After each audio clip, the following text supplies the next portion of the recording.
essa pessoa aqui indicou uma socióloga para o Ministério da Saúde.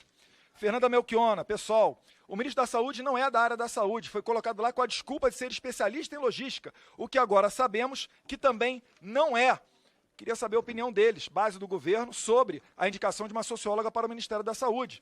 Olá, eu sou Marília, repórter digital do canal Saiu no Diário Oficial Notícias. Se inscreva e ative o sino para receber notícias diárias sobre os principais acontecimentos da política brasileira, como por exemplo, decretos presidenciais, decisões do STJ e STF e muito mais. Está gostando do conteúdo? Curta esse vídeo e fique conosco até o final. Palavra agora ao requerente, deputado Eduardo Bolsonaro. Por 5 minutos, deputado.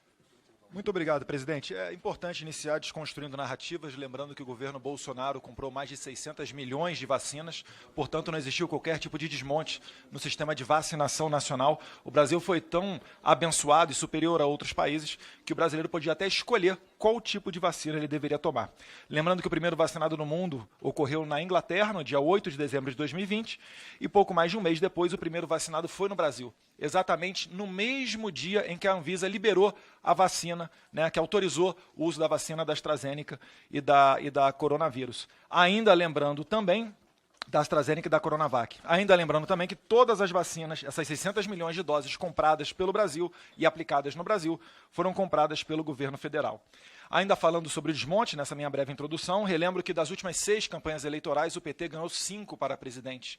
E então, uma matéria aqui, que vem a bom momento falar, né, do Observatório de Política e Gestão Hospitalar, a apuração do CFM aponta para uma perda de mais de 34 mil leitos nos últimos 8 anos.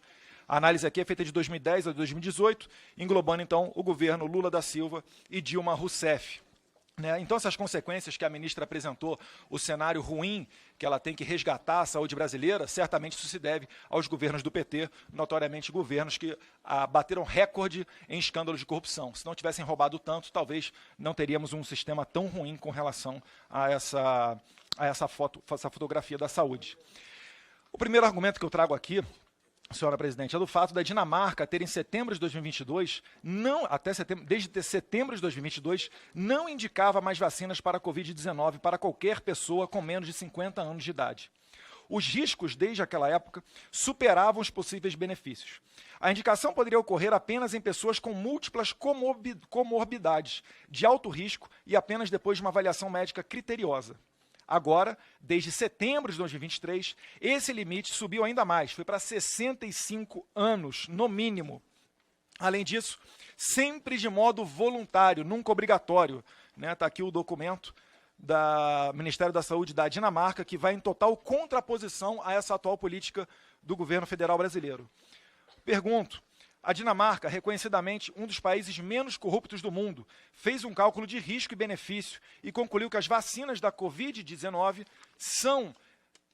Está gostando do conteúdo? Curta esse vídeo e fique conosco até o final. São indicadas apenas para idosos, porque não avaliam os pareceres dos médicos e cientistas de um dos governos mais honestos do planeta, que se fundamenta em evidências científicas para orientar as políticas de saúde da sua população. Porque o Brasil estaria indo na contramão da Dinamarca. Ainda seguindo aqui na Dinamarca, presidente, no começo, as autoridades dinamarquesas chegaram a indicar vacina da Covid-19 para menores de 16 anos. Vale um parênteses aqui. Durante a pandemia brasileira, não houve pedidos para a construção de UTIs infantis para tratar as nossas crianças e adolescentes de Covid-19.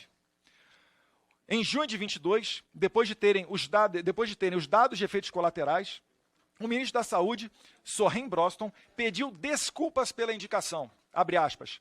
As vacinas não foram predominantemente recomendadas para o bem da criança, mas para garantir o controle da pandemia, fecha aspas, afirmou. Soren também disse que ficou claro que as vacinas não eram muito eficazes na prevenção das infecções. E aí, eu faço uma pergunta à ministra, qual é a eficácia das vacinas para que a gente analise com qual periodicidade elas devam ser aplicadas? Se Vossa Excelência teria esse estudo a ser feito, se teria o estudo feito para indicar essa periodicidade. A Dinamarca avaliou os riscos e benefícios e concluiu que as crianças estavam sendo usadas como escudos humanos. E mesmo para isso não servia, pois não interrompem a transmissão. Devido a isso, tiveram a coragem de pedir desculpas. Porque no Brasil continuam a promover esse produto farmacêutico? Vale lembrar que no tweet de Vossa Excelência, quando, do dia da implementação dessa nova política da obrigatoriedade de vacinação, Vossa Excelência postou uma entrevista no qual diz que haverá consequências para quem não se vacinar. De maneira muito, poderia até dizer, antidemocrática, não compartilhando com a sociedade brasileira o que foi levado em consideração para a construção dessa política. É uma política de goela abaixo. Tem outras indagações aqui, presidente, e finalizo, além da periodicidade, perguntando se existe um estudo do Ministério da Saúde acerca do crescimento das mortes súbitas de 2021 para cá, quando se iniciou a vacinação contra a Covid-19. Obrigado. Pois não. Então, pelo visto aqui, o governo da Dinamarca está muito atrasado em relação ao Brasil, um dos governos menos corruptos do mundo. Há muito tempo já fala da questão de vacinação apenas para maiores de 65 anos de idade, inclusive tendo pedido desculpas pelas suas políticas anteriores, que se parecem com as brasileiras de agora. O Brasil vai cometer um erro, já tendo outro país errado antes do Brasil. Vamos copiar o erro.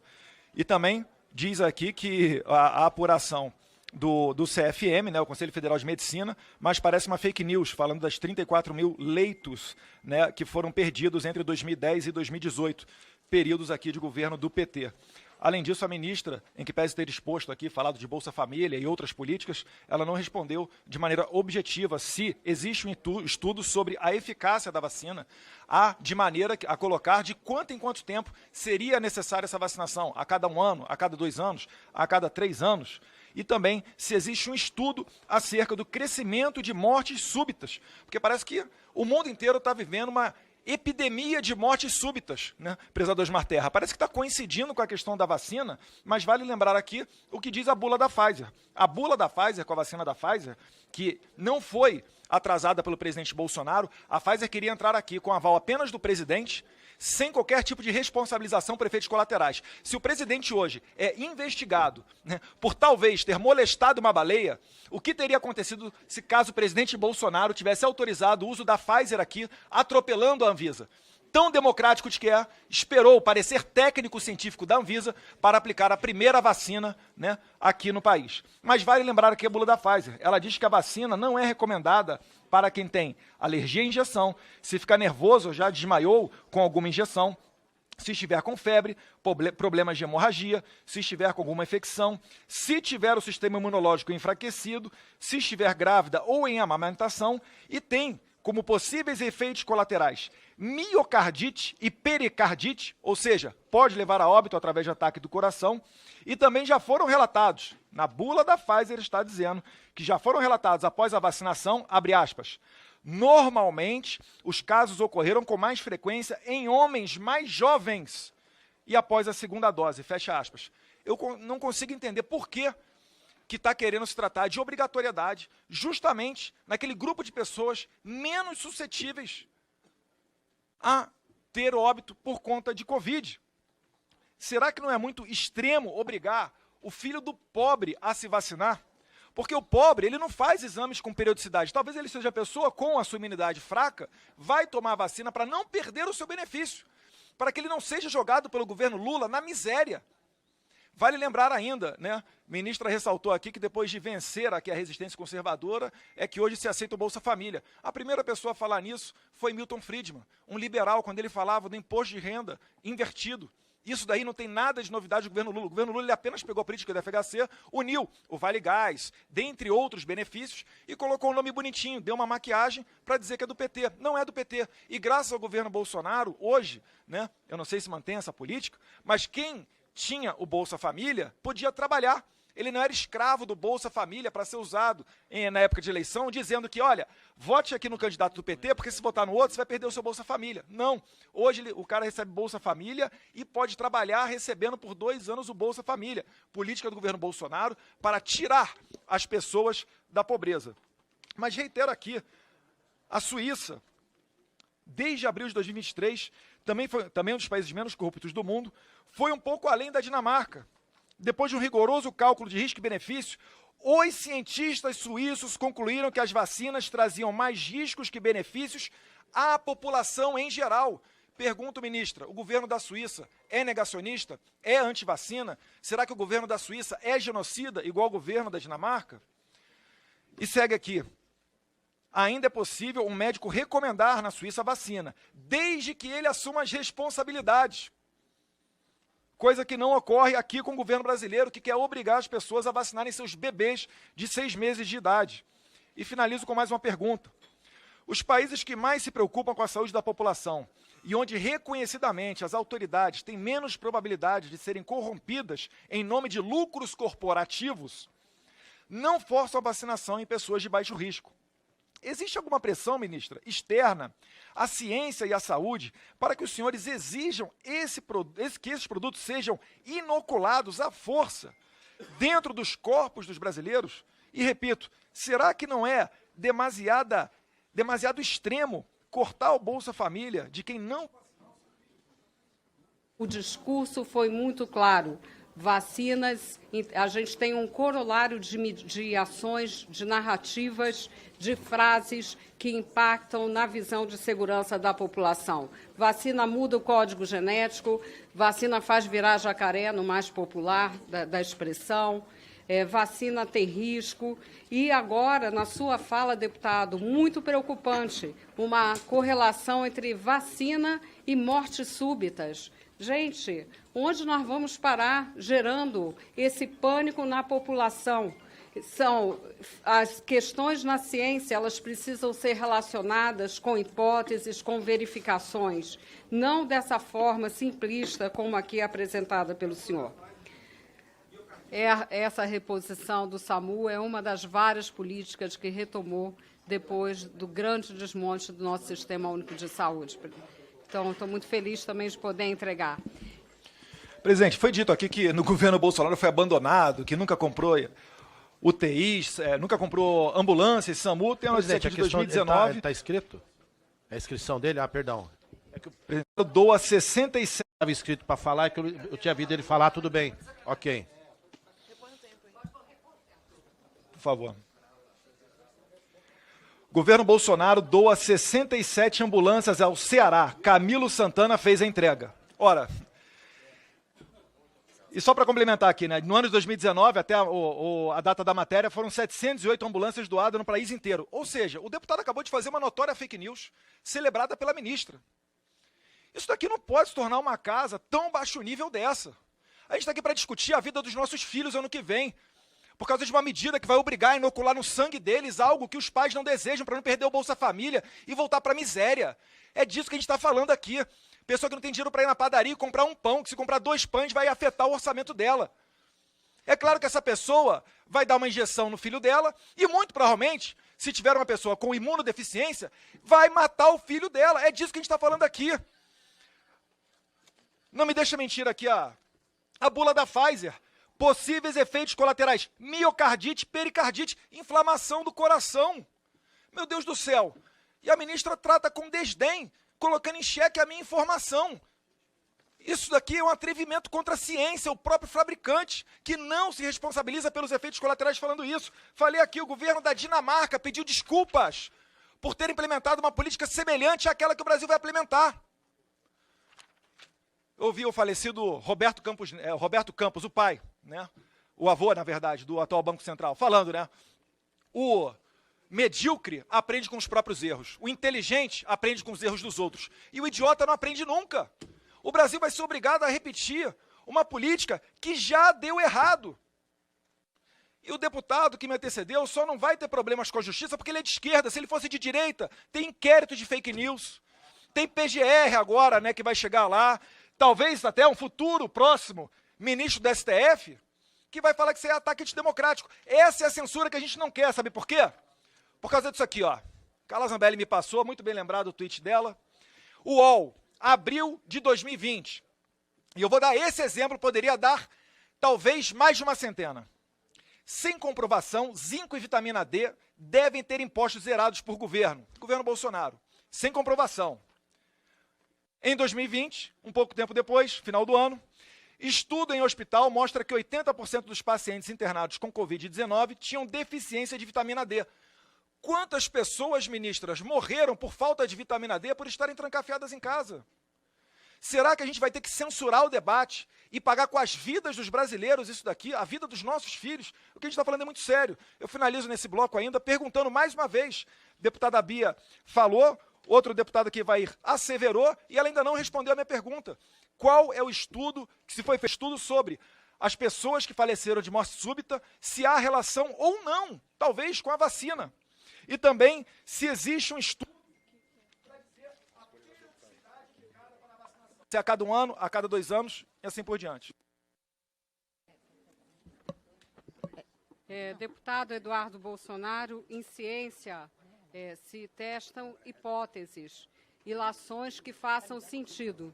Ilações que façam sentido. Essa correlação entre morte súbita e vacinas Covid não tem nenhum fundamento. Não existe nenhuma hipótese científica a ser comprovada. Portanto, eu não tenho nem elementos para responder a uma questão como essa, porque ela é falsa por princípio. Não é possível estabelecer esse tipo de relação. Hipótese científica. Gente, eu estou falando. Essa favor, afirmação não favor. procede, ministra. Desculpe ter que dizer isso para a senhora como cardiologista. Viu? Está garantido, mas é porque ela fez uma... A ministra está respondendo, mas nós temos médicos presentes que se indignam. Então, nós vamos agora devolver a palavra à ministra e peço aos médicos que depois peçam pela ordem, se quiserem falar como médicos aqui, mas vamos deixar a ministra falar sem interrupção. Eu não estou Não, tem questão de que mais tem ordem profissional para a de minha saúde aqui. exposição. Então, garanta as falas. Outra coisa que não faz o menor sentido, deficiência de vitamina D, as pessoas podem ter e tem muito na nossa população. Tem a ver com alimentação, com vários fatores. Isso não tem nenhuma relação com a forma de reagir à Covid-19. Vitamina D não é vacina. Possíveis. Simples Mais assim. uma impropriedade, Tá? infelizmente. Vitamina D não é vacina. Nós estamos falando de proteção por vacina e não de outras questões de saúde. E eu quero aqui reafirmar o que eu disse. Não é verdade que a Dinamarca retirou a vacinação de Covid. Ela fez um critério de priorização. Das vacinas. Não é verdade que a Islândia também baniu, como foi dito aqui, a vacinação de Covid-19. O que é verdade? A verdade é que nossa população, nossas crianças, precisam ser protegidas em relação a uma doença que ainda não sabemos tudo o que é preciso saber sobre ela, que existem estudos sobre as sequelas originárias dessa doença, como é o caso, como eu já disse, de sequelas neurológicas, de sequelas circulatórias, e entre vários outros problemas de saúde. Perfeito. Então, Primeiro, eu não falei que os países baniram a vacina, eu fui bem claro, dizendo que a recomendação da Dinamarca passou a ser após os 65 anos de idade, e falou que para baixo dessa idade havia um risco sério de que os riscos de um efeito colateral seriam superiores aos benefícios da vacina. E a Suíça que foi mais adiante, falando que os cientistas suíços concluíram que as vacinas traziam mais riscos do que benefícios à população em geral, né? Inclusive para pessoas designadas como de alto risco. Ainda é possível um médico lá recomendar a vacina? Sim, mas ele, né, só pode fazê-lo desde que ele assuma as responsabilidades. Presidente, aqui o doutor Luiz Ovaldo acabou de falar, cardiologista, né, que existe o risco, sim, de morte das pessoas. A bula da Pfizer traz. É complicado você brigar com a realidade. Não tem como brigar com a realidade, não tem como ficar brava comigo, ministra. Tem que ficar brava com a Pfizer, que fez a bula. Né? Falando de miocardite, periocardite. Agora, talvez seja porque Vossa Excelência não é da área da saúde. E aqui eu vou lembrar os tweets de alguns das pessoas, inclusive do presidente, que nomeou Vossa Excelência, quando da ocasião do ministro da Saúde ser o general Pazuello. Lula tuitou o seguinte: estamos nos aproximando dos 2 milhões de casos de coronavírus no Brasil e não temos um ministro da Saúde, temos um general, quando deveríamos ter alguém que entendesse de medicina. Essa pessoa aqui indicou uma socióloga para o Ministério da Saúde. Fernanda Melchiona, pessoal, o ministro da Saúde não é da área da saúde, foi colocado lá com a desculpa de ser especialista em logística, o que agora sabemos que também não é. Queria saber a opinião deles, base do governo, sobre a indicação de uma socióloga para o Ministério da Saúde. Samia Bonfim, o general ministro da Saúde não é profissional de saúde, sua especialidade é logística. Fabiano Contarato, senador, né, aquele que se camuflou de Bolsonaro para se eleger e agora faz oposição a Bolsonaro. É fundamental termos um ministro que tenha domínio da área e excelente capacidade de gestão, mas o que estamos passando demonstra o descaso do governo para com os brasileiros. Érica Cocai, um presidente que não é médico e um ministro interino da saúde que também não é médico. Maria do Rosário, sempre ela, não havia autonomia para exercer o papel de ministro da saúde, diz Tesh. A cloroquina foi a gota d'água para o seu pedido de demissão, mas já não havia espaço para a ciência. Não é à toa que Bolsonaro indicou Pazuello, um militar, para o seu lugar. Rui Falcão, fundador do PT. Enciumado, Bolsonaro tira do comando do anti-Covid o ministro da Saúde, Mandetta, e coloca um general no lugar. Paulo Pimenta, secretário de Comunicação, mais um ministro aí desse cabidão de emprego chamado PT. O enfrentamento ao coronavírus, minto. E o que faz o presidente responsável diante da pandemia? Retira o ministro da Saúde da coordenação do combate à pandemia e põe um general. PT, depois de afastar 2 médicos do cargo de ministro da Saúde, Bolsonaro optou por colocar um general do Exército, Eduardo Pazuello, no comando. Calma que eu estou quase acabando. O sempre ponderado e educado Chico Alencar. Pazuello desistiu. O general pau-mandado do capitão, ó que baixo nível, dito bom em logística, custou a entender que estava fora do seu lugar. Indo para o final, né? Gleisi Hoffmann. Pesquisa Vox Populi encomendada pelo PT, vai vendo, pesquisa Vox Populi, né, que já teve na delação do senhor Antônio Palocci, dizendo que o PT pagava, né, para o Vox Populi, encomendada pelo PT, mostra que 82% da população não concordam com o general como ministro da Saúde. Eu fico me perguntando aqui, será que essas pessoas, o que elas pensam, né, de Vossa Excelência por não ser da área da saúde para ser indicada para o cargo? Eu acho muito bizarro essa contradição dos deputados da esquerda. Vocês não podem, né, agir com base no sopro do vento político. Tem que ter embasamento. Não tinham o que atacar o Pazuello, não tinham com o que criticar, acabamos chegando lá falando, não, é um general, não é da saúde. E isso daí não impede que Vossa Excelência possa fazer um bom trabalho enquanto ministro da Saúde. Creio eu. Se for uma boa gestão, pode desenvolver um bom trabalho, mas o que nós estamos vendo é um trabalho militante, né, assinando resoluções do Conselho Nacional de Saúde em apoio para a questão de aborto, questão de suavização das drogas, tudo aquilo que o Lula disse à Carta aos Evangélicos que ele seria contra, prezado Osmar Terra. E aqui o que nós queremos, mais uma vez, são respostas. Será que é tão ruim a gente seguir os passos da Dinamarca, os passos da Suíça? Será que é tão ruim a gente não cortar um beneficiário do Bolsa Família que não queira vacinar o seu filho? Será que isso daí é ser anti-vacina? Será que a gente vai ter que aprender de novo com os exemplos do tenista do Novak Djokovic, do surfista Kelly Slater e tantos outros que com receios fundamentados na ciência não tomaram a vacina, meu Deus do céu? A essa altura do campeonato? Então eu reitero aqui para que a ministra, se possível, responda de maneira objetiva às minhas perguntas. Se tem um estudo sobre essa questão das mortes relacionadas a efeitos colaterais da vacina, e se o Ministério pensa em transformar em facultativa a vacina. O debate aqui é sobre a necessidade do nosso país proteger as crianças com vacinas para todas as doenças para as quais existem vacinas. Todas as doenças imunopreveníveis, que salvam vidas em todo o mundo. Milícia, no projeto dele, o senhor vota favorável? Não vai votar favorável? Você está reclamando de milícia? Eu topo botar milícia no projeto e a gente vota a favor de todos serem terroristas. Não? Aí é complicado. Aí é complicado.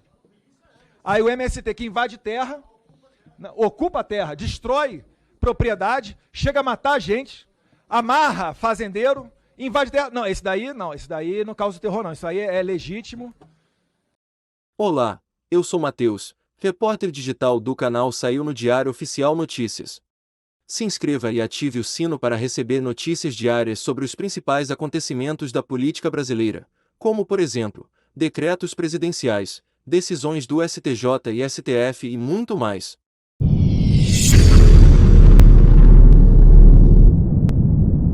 Olha, mais uma vez eu quero me solidarizar com todas as pessoas vítimas de violência. Jamais vou naturalizar e não pretendo jamais, em qualquer circunstância e para qualquer pessoa, comemorar a violência sobre um ser humano. Mas vamos à complexidade do debate.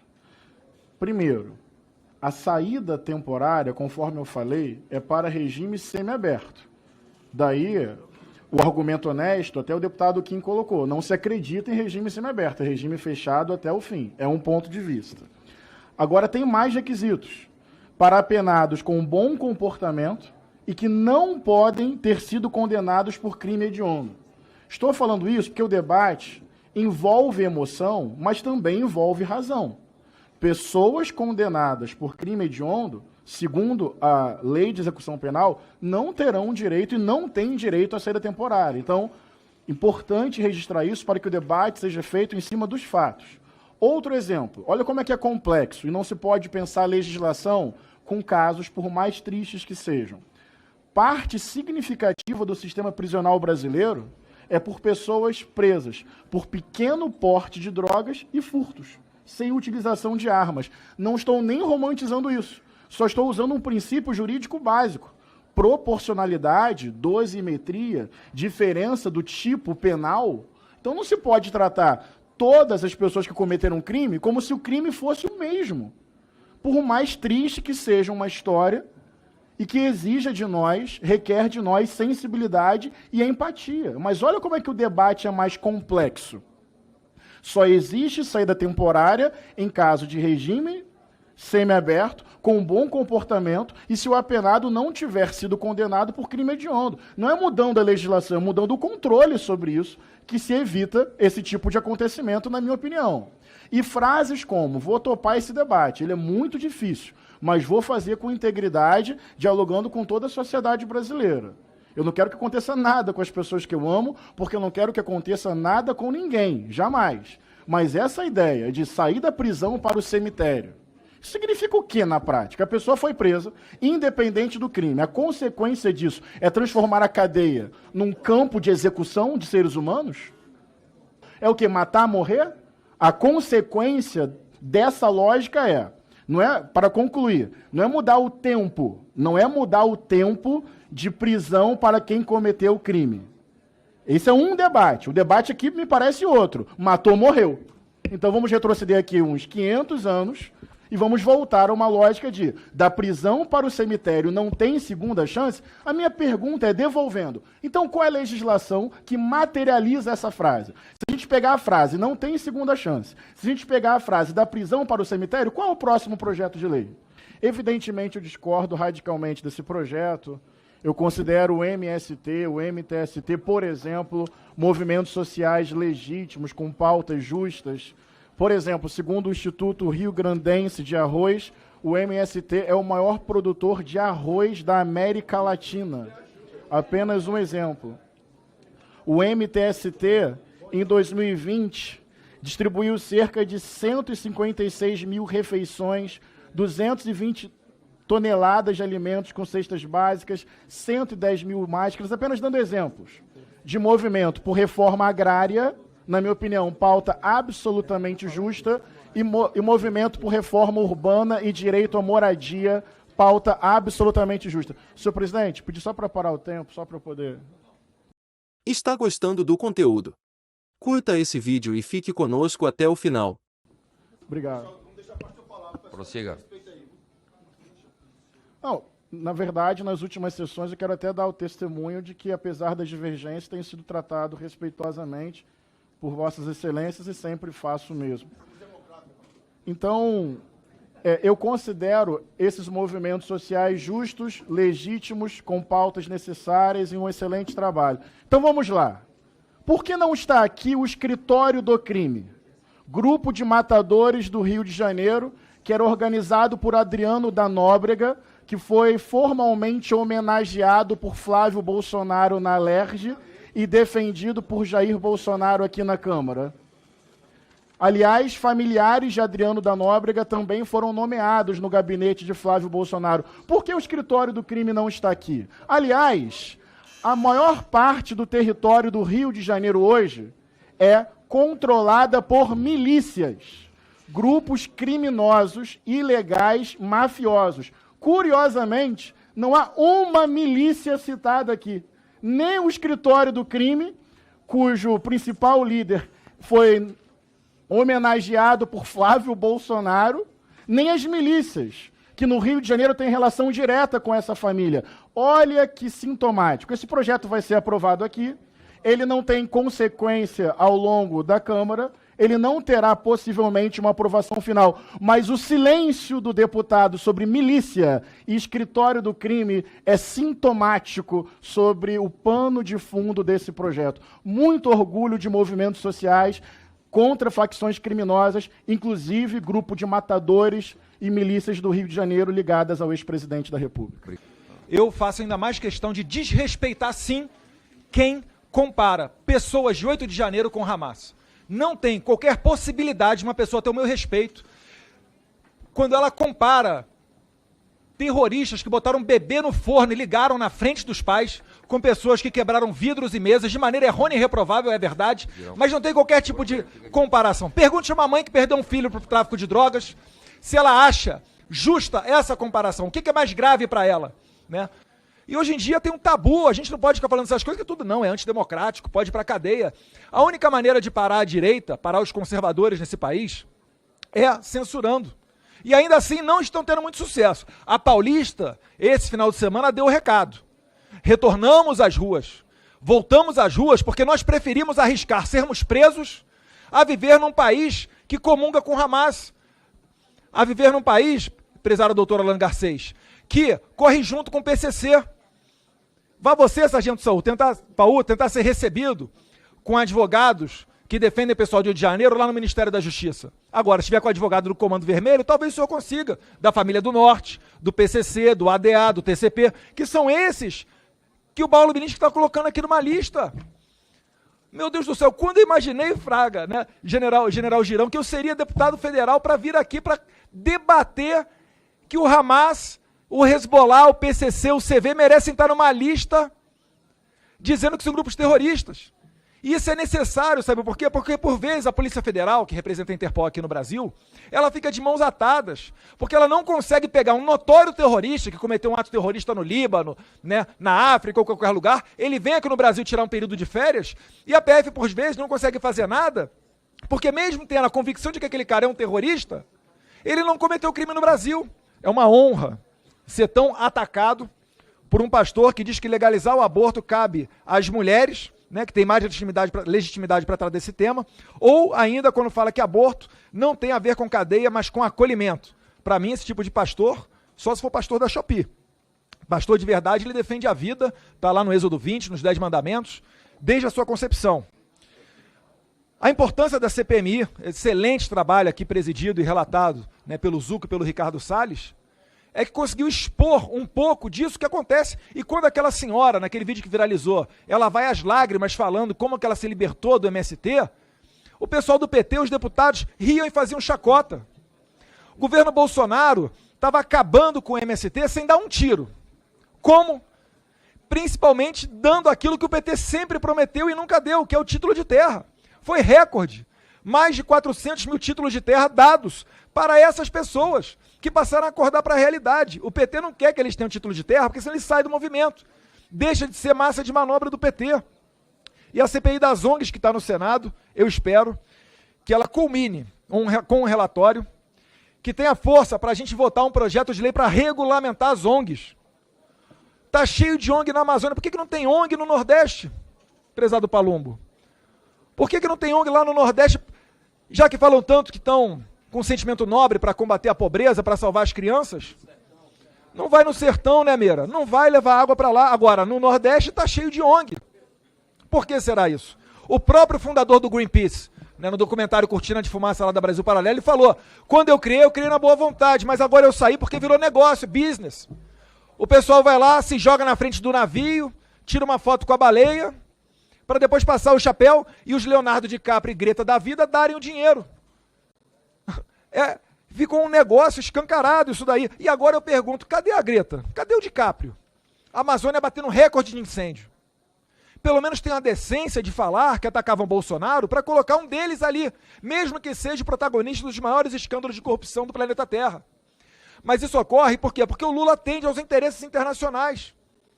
Está travando o agro, está colocando MST para invadir terra de novo.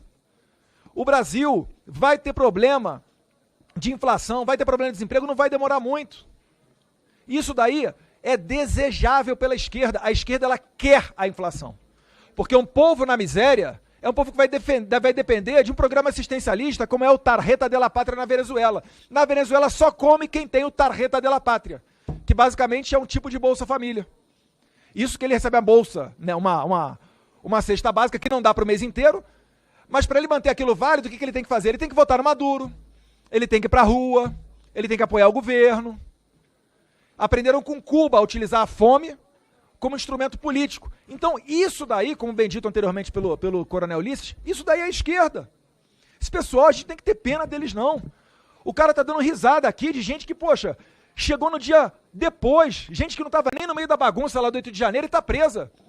Quantos traficantes a gente não viu sendo soltos porque não teve a individualização da pena? E agora, pro lado de cá, né, de pessoas que se revoltaram justamente pelas eleições mais obscuras da história do país, estão presas lá mofando na cadeia. Por menos Cléristons mortos, eu faço aqui o meu apelo. Obrigado, presidente. Bem, em primeiro lugar, certamente existem latifundiários com terras improdutivas, com muita violência no campo, que obviamente querem a criminalização do MST. Mas não conseguem nem aprovar um relatório na CPI. O MST continua com o apoio de vários setores da sociedade brasileira, e o presidente eleito, com maioria de votos, inclusive ano passado, defende o MST como um movimento social legítimo na justa pauta para a reforma agrária. Olha, eu continuo esperando resposta sobre Adriano da Nóbrega. Eu continuo esperando resposta sobre o escritório do crime. Mas a estratégia, vamos falar sobre o escritório do crime. Eu fui eleito para isso. Estou aqui agora, dialogando com o filho do ex-presidente, inelegível, primeiro presidente que não conseguiu se reeleger na nova república, derrotado eleitoralmente. Vamos lá, eu não tenho problema nesse caso com o direito de resposta. Faço questão de citar Eduardo Bolsonaro. Conta para nós sobre Adriano da Nóbrega. Eduardo Bolsonaro, conta para nós sobre escritório do crime, grupo de matadores no Rio de Janeiro, Zona Oeste e Baixada Fluminense. Eduardo Bolsonaro, fala para nós sobre as milícias no Rio de Janeiro e mais um direito de resposta. Pergunta ao Bilinski por que na lista não tem milícia. Por que na lista não tem escritório do crime? Adriano da Nóbrega, matador, ligado à milícia e ao escritório do crime. Não é relação indireta, não. Não é que ele foi num ministério, na época que Bolsonaro era presidente. Então, um ministro, sem saber, teve uma reunião de um secretário com ele. Não é isso, não. Adriano da Nóbrega foi homenageado na Alerj por Flávio Bolsonaro. Sua mãe foi nomeada no gabinete dele. Bolsonaro, o pai, o chefe, falou aqui no plenário, um grande capitão. Estamos falando de um matador. Que matava bandido que vocês Ótima defendem. oportunidade de falar sobre isso. Relação com milícia. Vai dizer que milícia não é máfia? Vai dizer que milícia não é crime? Vai dizer que grupo de matadores age dentro da lei? Ótima oportunidade. Não tenho nenhum problema agora com o direito de resposta, só peço que seja rápido, porque eu tenho que relatar daqui a pouco um projeto na CEPASF. Para mim, Comando Vermelho é facção criminosa, e a milícia do Rio das Pedras também, e Rony Lessa também, e Queiroz também, e Adriano da Nóbrega também. E Janones Por que não também. falam sobre milícia? E Janones também. Não, usa o direito de resposta. A Mas você tá com pressa, você tá com pressa. Eu não estou com pressa. Você falou que estava com pressa. Eu fico mais 3 minutos para ouvir o filho do inelegível falar. Não tem problema. Não tem problema, não. Foi a justiça. Foi a justiça. Veja bem, eu só quero uma pergunta. Eu só quero uma resposta. Adriano da Nóbrega, escritório do crime, grupo de matadores e milícias, Bilinski e Eduardo Bolsonaro, por que não está na lista? E vocês podem voltar a vencer. Para mim, a questão é integridade, é honestidade. Milícia é máfia. Milícia é organização criminosa dentro do Estado. Milícia faz controle econômico de território. Milícia tortura. Milícia mata. milícia mata. Não foi o Dino, nem o filho do Dino, que homenageou o miliciano publicamente. Não adianta, eu só vou pedir assim, espera e debate, com tranquilidade. Pode ter entusiasmo, manter a tranquilidade e o respeito. É isso que é importante. O silêncio desse projeto do Bilinski sobre matadores e milicianos é impressionante. Eu vou defender o MST, eu vou defender o MTST, eu vou chamar Comando Vermelho e PCC de organização criminosa, assim como o escritório do crime e as milícias. Quem não fez isso foram vossas excelências. Por quê? Por quê? Daí, não sei se veio aqui para o microfone, Eduardo Bolsonaro falou, matador de bandido. Não sei se vai ser a linha que ele vai defender. Então, calma aí, só para eu entender. Acabou a justiça, acabou a Constituição, aliás, acabou a polícia. Porque uma policial militar foi assassinada no Rio de Janeiro essa semana, muito provavelmente por milicianos. Ela estava na corregedoria da PM, lá no Rio, investigando o quê? A milícia. Então, agora acabou a polícia. Inclusive, acabou a polícia militar. O que vale agora é grupo de matador. Ao arrepio da lei, ao arrepio da Constituição, inclusive, talvez até matando policiais. Olha que curioso. Porque foi isso que Vossa Excelência disse. Não sei se vai manter daqui a pouco. Aliás, estou esperando essa frase dita novamente com serenidade. Adriano da Nóbrega era um matador de bandidos. É isso mesmo? Ao arrepio da lei, fora da corporação. Então, o recado para a sociedade é qualquer pessoa que achar que uma outra pessoa é bandida, pega uma arma e mata. O filho do ex-presidente acha isso maneirão. Não bota a palavra na minha boca, não. Não ótimo, bota a palavra na minha boca, não. Vai ter oportunidade de desdizer. Porque já disse. Já disse. Quando eu falei que Adriano da Nóbrega era matador, gritou, matador de bandido. Eduardo Bolsonaro é defensor de bandido porque defendeu Adriano da Nóbrega? Vamos lá, pessoal. Eu defendo justiça, eu defendo investigação, eu defendo a penalidade de acordo com a lei. O que eu não defendo é milícia e grupo de matador. O que eu não defendo é olho por olho, dente por dente. O que eu não defendo é matou, vai ter que morrer. Até por princípios religiosos. Eu sou discípulo de um torturado, que no limite da morte não desejou mal aos seus adversários. Eu estou aqui com firmeza. Não são poucos os casos, como aquele do assassino que matou uma menina na saída do show da... Como é que é o nome da cantora? Taylor Swift. Né? Solto por uma política, essa que não é criticada pelo pastor, né, porque soltou bandido, na audiência de custódia. Né? A recomendação da ONU, que foi internalizada no Brasil através de uma resolução do Conselho Nacional de Justiça. O delegado Palumbo sabe como é que essa banda toca. É por isso que a polícia prende. A polícia faz um bom papel. O problema já não está mais na mão da polícia. A polícia prende 1, 2, 3, 4, 5, 6 vezes. O cara tem aquela ficha criminal que dá volta no quarteirão. Mas é tanto instituto desencarcerador que o vagabundo acaba sendo solto. Pessoas como o pastor Eurico falam o quê?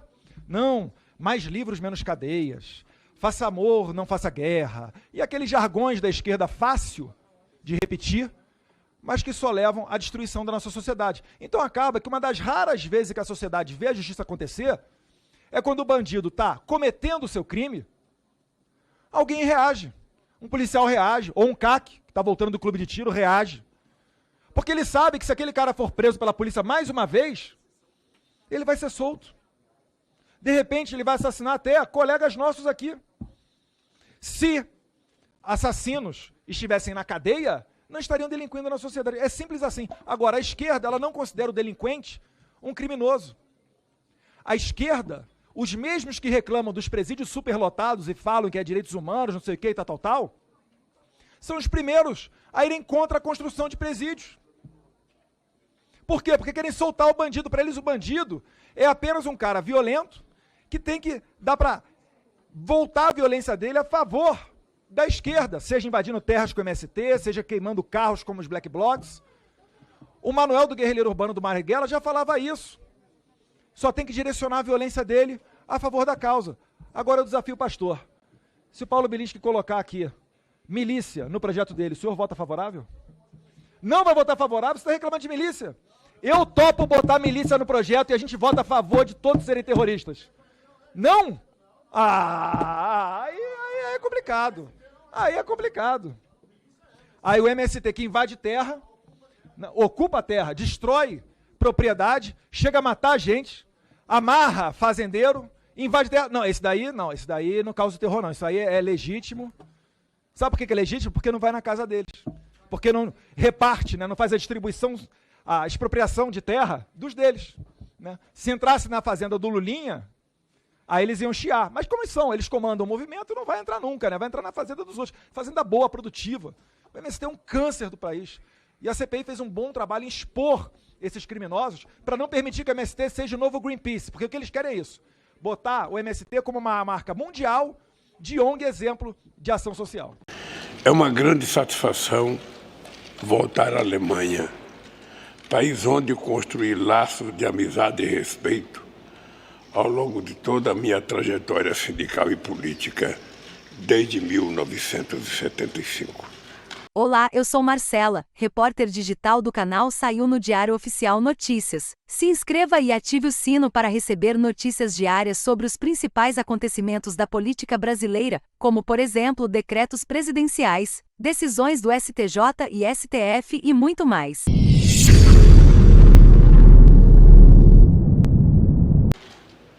Veio a Berlim diretamente da COP28 em Dubai para presidir ao lado do meu amigo Olavo Schultz a segunda reunião de consultas intergovernamentais de alto nível. Este mecanismo de consultas não se realizava desde 2015. Adotamos a parceria para uma transformação ecológica e socialmente justa. Vamos reforçar a robusta cooperação na área ambiental, que inclui o Fundo Amazônia e muitos outros projetos. Queremos atuar junto na promoção da industrialização verde, a agricultura de baixo carbono e a bioeconomia. Expliquei ao chanceler Schultz as medidas que estamos tomando para cumprir a meta de zerar o desmatamento até 2030 e combater os ilícitos ambientais. Este ano, reduzimos o desmatamento na Amazônia em quase 50%. Conversamos também sobre as ameaças à democracia e o Estado de Direito. Concordamos em atuar juntos no enfrentamento às forças antidemocráticas que atuam de forma coordenada internacionalmente e fomentam o extremismo. Este é um espírito da Declaração Conjunta sobre Integridade da Informação e Combate à Desinformação.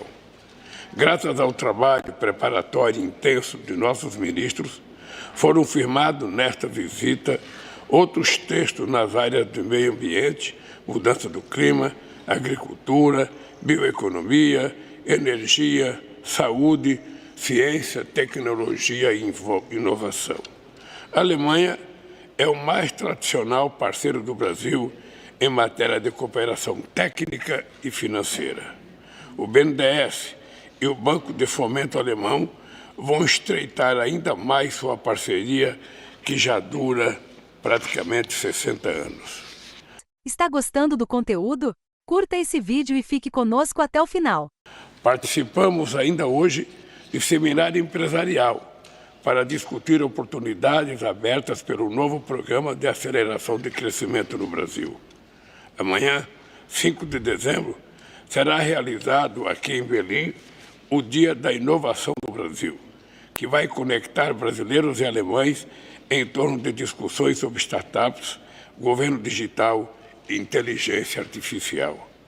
Em 2024, vamos comemorar o bicentenário da imigração alemã no Brasil, com atividade nos dois países.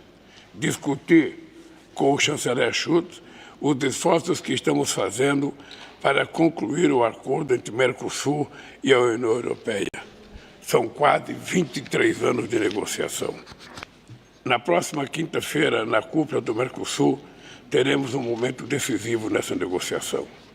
Reiterei ao chanceler a expectativa de que a União Europeia decida se tem ou não interesse na conclusão de um acordo equilibrado. No contexto de fragmentação geopolítica, a aproximação entre nossas regiões é central para a construção de um mundo multipolar e o fortalecimento do multilateralismo. Tivemos ainda a oportunidade de fazer um balanço do segmento de alto nível da COP28 de Dubai, na qual ambos participamos. Reiterei o convite ao chanceler Schultz para participar da COP30, que será realizada no estado de Belém, no estado do Pará, no Brasil, na cidade de Belém, no coração da Amazônia brasileira, em 2025. A Alemanha é o primeiro país do G20 que visita após assumir a presidência do grupo dia 1º de dezembro. Reafirmei as prioridades da presidência brasileira em combater as desigualdades, a pobreza, a fome, a mudança do clima e discutir a reforma das estruturas da governança global. Eu quero, antes de agradecer ao presidente Schultz, dizer para vocês que eu lamento profundamente que no momento em que a humanidade tanto precisa de paz, no momento em que a humanidade precisa tanto de tranquilidade para que a gente possa cuidar das pessoas que estão passando fome no mundo, são 735 milhões de seres humanos que vão dormir toda noite sem saber se vão ter o que comer no dia seguinte. São milhões de crianças que morrem desnutridas por falta das calorias e das proteínas necessárias. E não é por falta da capacidade de produção de alimento, porque o mundo já produz alimento. A genética já resolveu esse problema.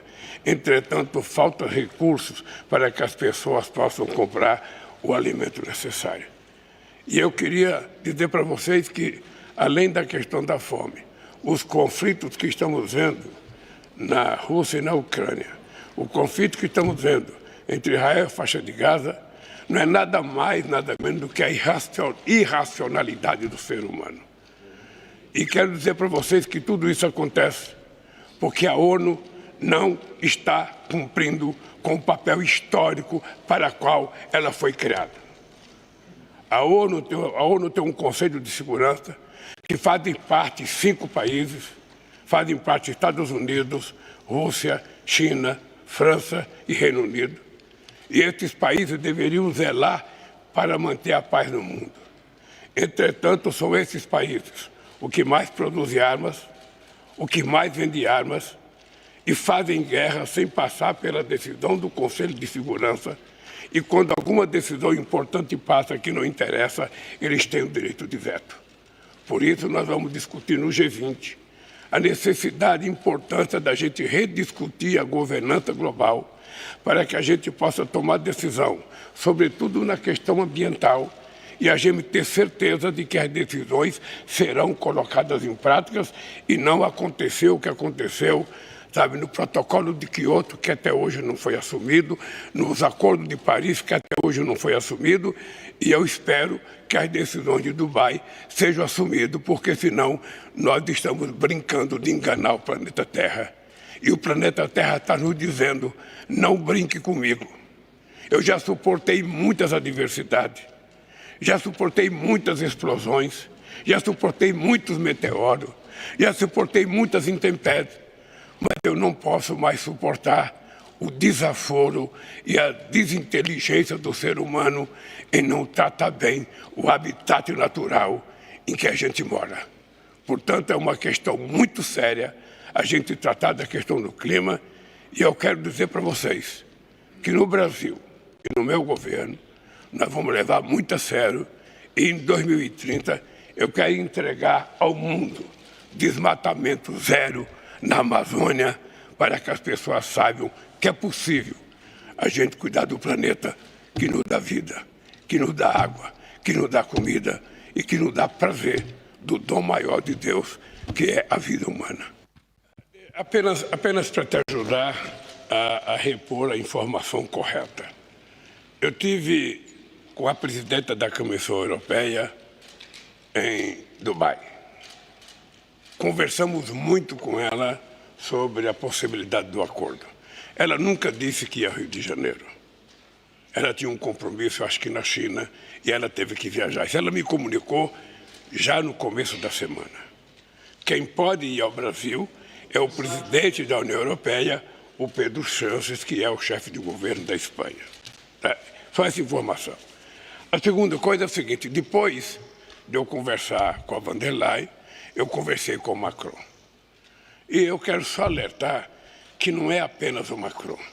Foi o Macron, foi o Sarkozy, foi todos os presidentes, Chirac, foi o nosso companheiro, sabe, do Partido Socialista, François Hollande. Nenhum deles se propõe a fazer acordo com o Mercosul, porque eles têm problemas políticos e financeiros com os produtores franceses. Nós respeitamos a posição dele. O que eu não posso te dizer é que a gente ainda não vai assinar.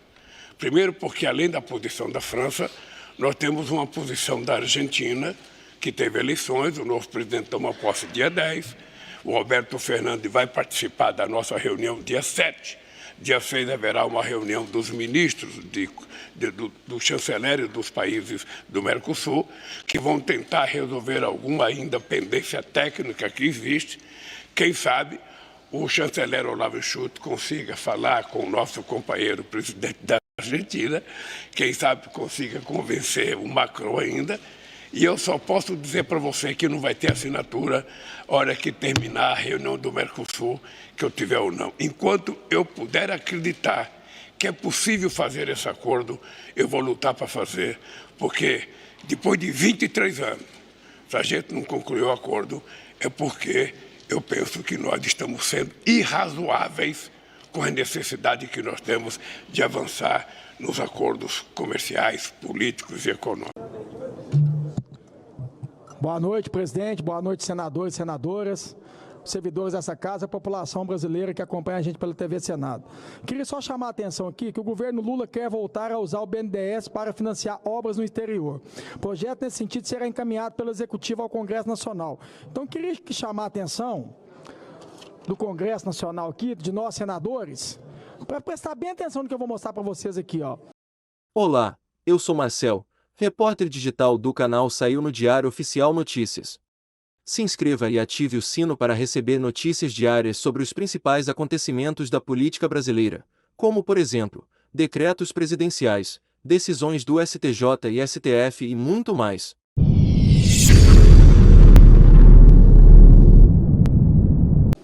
Tem 15 países que estão devendo o Brasil aqui, gente, 15. Total dá quase 10 bilhões de dólares. Só a Venezuela é 1 bilhão. Cuba, 120 milhões de dólares. Moçambique, 723 milhões de dólares. Moçambique. Então, faço uma pergunta. Como é que vai emprestar mais dinheiro para esses países que já está devendo aqui?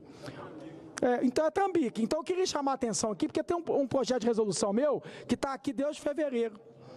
E parece, na época, lá o presidente, né, o presidente Pacheco, que disse que não ia despachar projeto de resolução, mas está desde fevereiro. E esse projeto é para isso mesmo, porque país que estiver devendo não pode receber. Porque está uma novela lá em Minas Gerais, cobrando de Minas Gerais a dívida do, né, que agora está falando que é do governador Romeu Zema, mas ela vem desde 1998, que vários governadores passaram lá e acabaram com Minas Gerais, destruíram Minas Gerais, deixaram a dívida e quer jogar a culpa só no governador Romeu Zema, porque não é apoiador do Lula, que fique claro isso, né? E aí agora, quer dizer, para esse país igual a Venezuela, já pode emprestar mais? Quer dizer, vai perdoar a dívida deles? Eles devem, fica devendo e vai continuar emprestando mais ainda. E Minas Gerais, que é daqui, norte de Minas, Vale de Jequitinhonha, como é que fica? Então, peço ao governo federal aqui, né, que tenha a atenção que tem com a Venezuela, com a Cuba, com esses países que fica devendo, com Moçambique, tenha com Minas Gerais. Tem que perdoar a dívida de Minas Gerais, gente. Esquece que é o governador Romeu Zema, até porque não é o governador Romeu Zema que vai pagar a dívida, não. Quem vai pagar essa dívida aqui é o povo mineiro, pagando imposto. É eles que vão pagar essa dívida. Então, a mesma atenção e o mesmo carinho que tem com esses países devedores, tenha com Minas Gerais. Queria chamar a atenção aqui também, gente. Deixa eu falar uma coisa para a população brasileira. Quando um político, né, o governo federal, qualquer político, senador, prefeito, vereador, falar que esse país não tem dinheiro, que esse país está quebrado, gente, não cai nessa ladainha, não. Porque eu penso o seguinte, quando você está quebrado, eu aprendi isso com meu pai. Lá em Divinópolis tinha uma churrascaria famosa chamada Churrascaria do Maurício. E de domingo, tradicional de domingo, meu pai levava eu e meus irmãos para ir para lá. A gente quebrou. Meu pai virou para nós e falou assim para minha mãe, agora você faz permagiana lá em casa, não tem jeito da gente ir todo domingo mais não, quer dizer, a gente quebrou. Não tinha, já não tem vergonha de falar isso mais, não. Mas um país está quebrado, gente, eu queria perguntar aqui como é que dá conta. Olha isso aqui, ó. Quero mostrar para vocês aqui. O Wi-Fi. Salário do Planalto, viu, gente? Ó, 270 mil. 25 pontos é como se fosse um plano de internet para pagar R$1.000 por mês. 1.000. Quanto você paga aí? Você já reparou que tudo para governo é mais caro? Roupas de cama, R$88 mil. Roupa de cama, gente, R$88 mil. Eletrodomésticos, R$615 mil para frigobar, refrigerador. Agora isso aqui que me chama atenção. Tapetes. 12 tapetes por R$370 mil. É muito humilde, né? Está gostando do conteúdo? Curta esse vídeo e fique conosco até o final. Fala que é pai dos pobres. Só nisso aqui foi quase R$2 milhões, gente. Mas tem mais aqui, eu queria falar na Casa Civil. Quase R$500 mil com isso aqui, ó. Eu quero perguntar se o seu café da manhã você tem isso aqui. Você, brasileiro, que paga imposto. Você não tem, mas você paga imposto para a Casa Civil ter. Queijo, R$45 mil. Peito de peru, R$25 mil. Lombo canadense, é no lombo do povo, R$21 mil. Salaminho, R$18 mil. Presunto Parma, gente. Presunto Parma, R$92 mil. Eu faço uma pergunta para você, brasileiro. Você tem café da manhã com presunto Parma? Mas você paga para a Casa Civil ter. Agora isso aqui, gente, presunto de pernil, R$11 mil. Sabe um aqui também? Eu até gosto dele, viu, gente? Brioche, R$21 mil de brioche. Croissant, R$12 mil. Esse total que deu R$500 mil.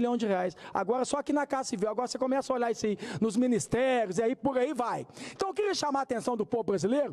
Quando um político, aí um presidente da República, ou um senador, ou um prefeito, ou um deputado falar que o país está quebrado, mostra esse vídeo para eles, mostra esse pronunciamento meu. O país nunca teve quebrado, é só questão de prioridade, né? E eles falam que a prioridade é o povo. Eu estou mostrando para vocês o que é prioridade aqui, ó. A prioridade tem que ser o povo. Eu canso de falar isso aqui, né? A política, gente, é para servir seu povo, né? O povo serviu o político, não é nós que temos que servir vocês, tá bom? Muito obrigado. Bom, boa noite a todos.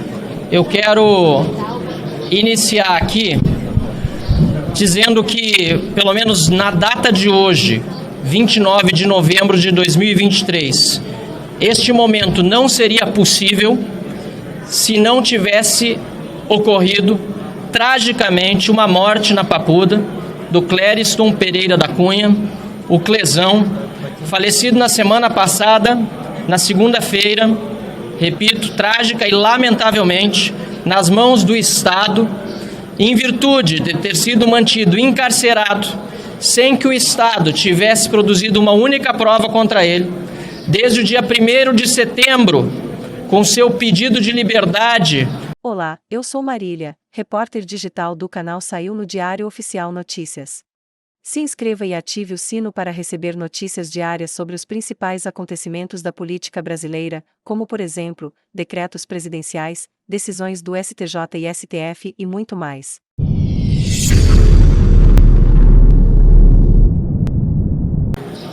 Feito pelo Ministério Público e não atendido pelo juiz do caso, o relator, ministro Alexandre de Moraes, e que sofria de inúmeras comorbidades com laudo apresentado desde o dia 11 de janeiro e desde a data do seu encarceramento, o Clezão passou por mais de 35 atendimentos médicos, conforme atestam os prontuários anexados aos seus processos. Então eu quero aqui, em primeiro lugar, e fico emocionado ao dizer isso, dizer que é em memória do Clezão que esse momento também está acontecendo, a cuja família dissemos no velório, e depois milhares e milhares e milhares de pessoas na Paulista, que sua vida não seria e não será em vão. Eu quero, por isso, agradecer a todos aqueles que atenderam aos apelos da sua família, aos apelos dos eleitores que cobraram pelas redes sociais, para que obtivéssemos as 171 assinaturas necessárias para que este momento fosse possível e o protocolo da CPI, do abuso de autoridade do STF e do TSE fosse feito. Queremos informar que este é exatamente o mesmo requerimento apresentado no ano passado e, coincidentemente, protocolado no dia 24 de novembro de 2022, 1 ano e 5 dias atrás. A luta foi enorme para que chegássemos até este momento, repito, porque desde janeiro, como lembrava o deputado Gustavo Gaira, eu já estava colhendo as assinaturas, uma vez que antes da posse os deputados eleitos já tinham acesso ao Infoleg. Chegamos há pouco a 171 assinaturas confirmadas pelo protocolo da Câmara dos Deputados, incluindo o professor Paulo Fernando, Vossa Excelência, que conhece o regimento da frente para o fim e do fim para o seu início, incluindo todos os dispositivos constitucionais necessários, que são, na verdade, apenas 3. O número de assinaturas já mencionado, o prazo de funcionamento de 120 dias e os fatos determinados. Eu quero, diante da imprensa, lamentar, neste caso, uma decisão judicial que não seria objeto de uma CPI, e por isso aqui não se trata de decisões, mas de abusos de autoridades cometidos pelo STF e pelo TSE, mas quero aqui me solidarizar com a imprensa, quando no dia de hoje vemos mais uma decisão do STF que vai contra a liberdade de imprensa ao ameaçar jornalistas de punição por publicação de entrevistas. Isso é um absurdo que não pode ser aceito e por isso fica aqui a nossa completa e total solidariedade. Já para encerrar, porque não quero tomar muito tempo de vocês e todos aqui que quiserem terão o direito de fala, quero mais uma vez agradecer as pessoas que se engajaram. Estamos transmitindo em várias redes sociais aqui por meio de lives essa nossa coletiva de imprensa. A todos os deputados parlamentares que assinaram e aos que não assinaram, infelizmente muitos dos quais gostariam de assinar, mas não o fizeram em virtude do momento que nós vivemos hoje.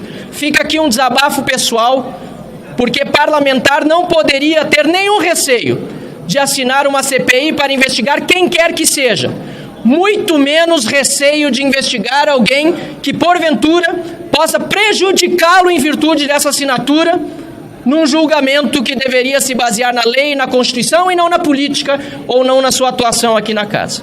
Vários parlamentares, inúmeros, não estou exagerando, dezenas, nos disseram, e por isso foi tão difícil coletar as 171 assinaturas, que estavam completamente ao nosso lado, que estavam torcendo para sair a CPI, mas que nesse momento não assinariam por ter um caso tramitando, por exemplo, na Suprema Corte.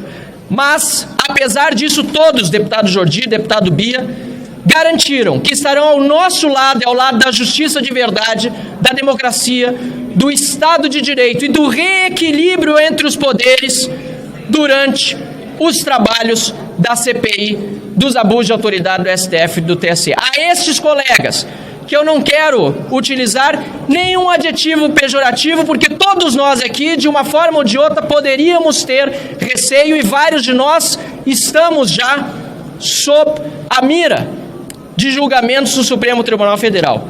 Eu quero concluir dizendo que o medo, o receio, pode nos dar duas possíveis saídas. A primeira é a da paralisia, a de não fazer nada, a de não assinar uma CPI.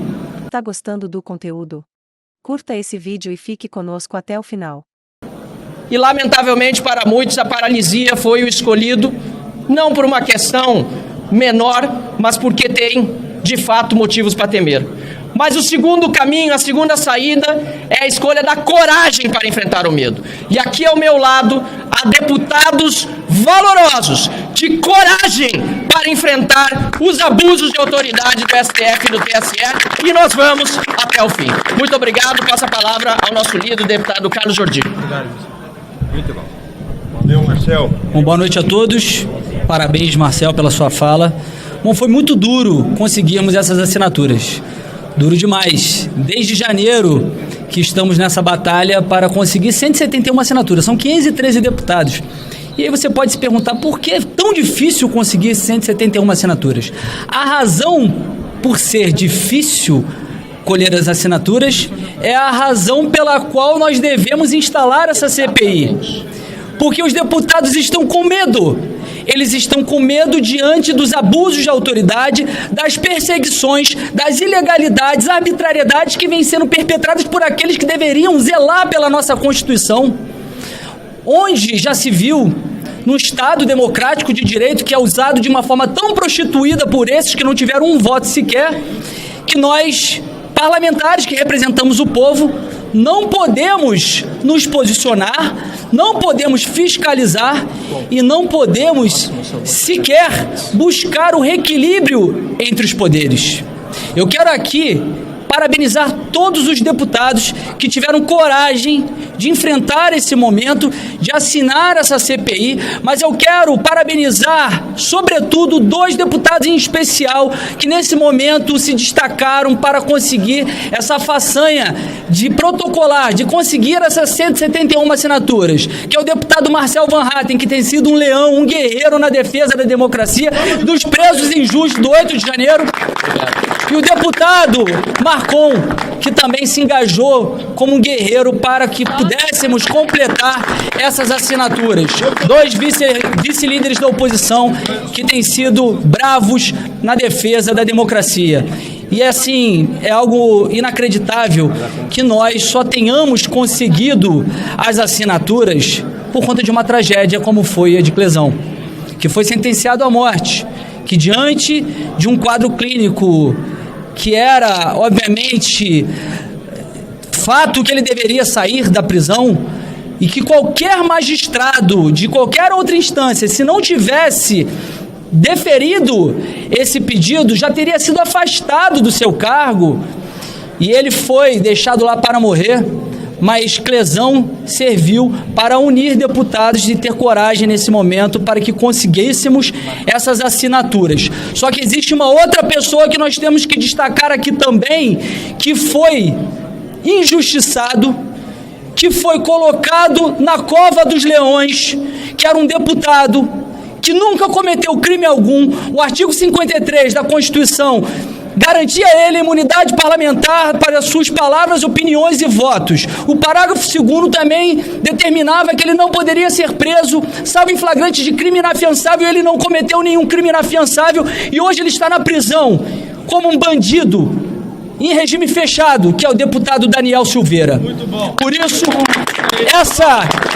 essa nossa CPI, ela tem que ser honrada e dignificada para essas 2 pessoas. E o trabalho foi duro, mas esse foi o trabalho mais fácil, coletar as assinaturas. O trabalho mais difícil será a instalação da CPI, porque nós sabemos que serão dados vários recados por parte da Suprema Corte, mas nós temos que enfrentar com altivez, com coragem esse momento, porque não há democracia sem equilíbrio entre os poderes, não há democracia quando há ameaças por parte daqueles que devem zelar e guardar a Constituição e proteger o Estado Democrático de Direito. Obrigado.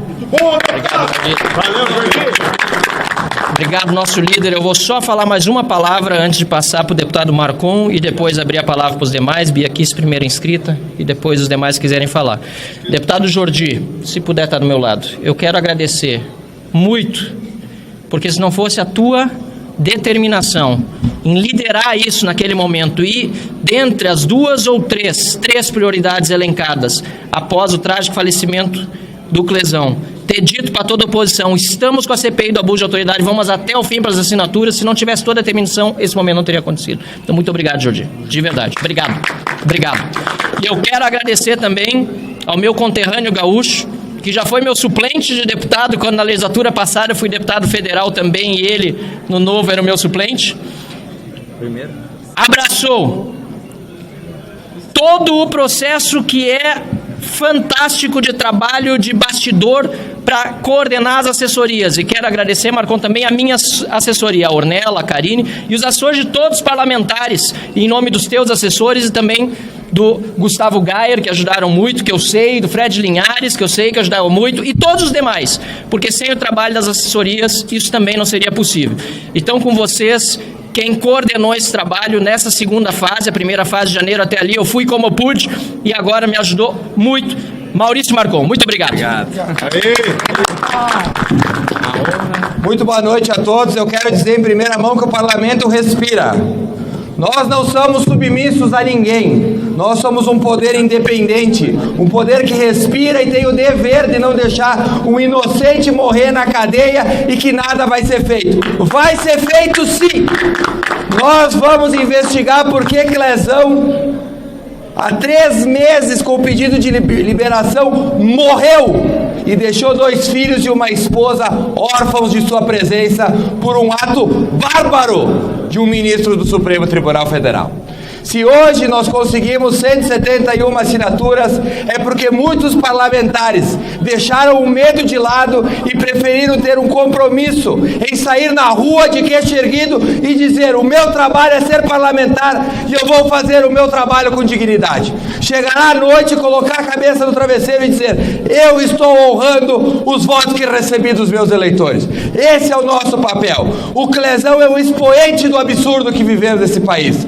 Mas hoje, participando da Rádio Auriverde, pude ouvir uma menina de 20 anos que teve que criar os seus 2 irmãos, um com 3 anos e um com 9 anos, porque os seus 2 pais, o pai e a mãe, ficaram presos, um por 7 meses e um por 10 meses. Isso é justiça? E a prova que havia contra eles era absolutamente zero. Estavam no lugar errado e na hora errada. Se nós queremos falar em Estado democrático de direito, não só da boca para fora, mas também atitudes, essa CPI vai servir para dar nomes a quem cometeu absurdos durante esse período que nós vivemos. Parabéns aos 171 corajosos deputados que não se furtaram das suas obrigações de investigar. Fica aqui também o meu agradecimento às assessorias que incansavelmente trabalharam, ligaram, incomodaram muitos parlamentares e nós conseguimos, com a graça de Deus, respirar a democracia ainda no nosso país. Muito obrigado.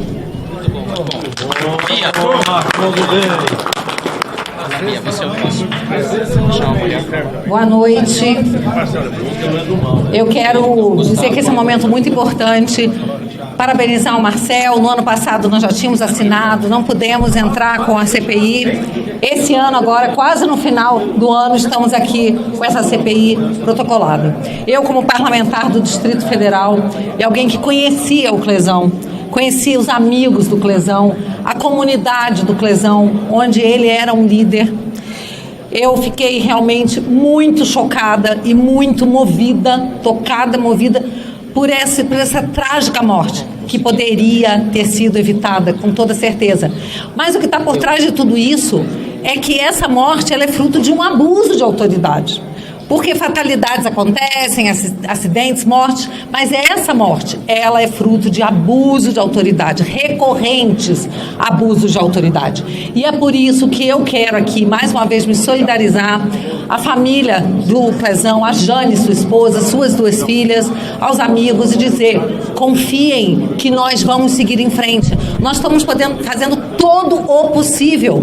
Nós não sabemos quais serão os resultados, mas temos certeza que daqui para frente as coisas começarão a mudar, porque nós estamos unidos e a oposição está mostrando a sua força, a sua garra de seguir em frente e a sua coragem. Lembrando, amigos, coragem não é ausência de medo, coragem é a gente conseguir agir, atuar, seguir em frente, apesar do medo. Ninguém pode dizer que não teme, porque nós estamos hoje num momento de ditadura, de tirania, de arbitrariedade, de arbítrio. Mas assim, nós vamos seguir em frente. Então, parabéns a todos os colegas que assinaram, todos aqueles que farão parte dessa CPI. E eu tenho certeza que isso não será em vão e a morte do Clezão não será em vão. Muito bom.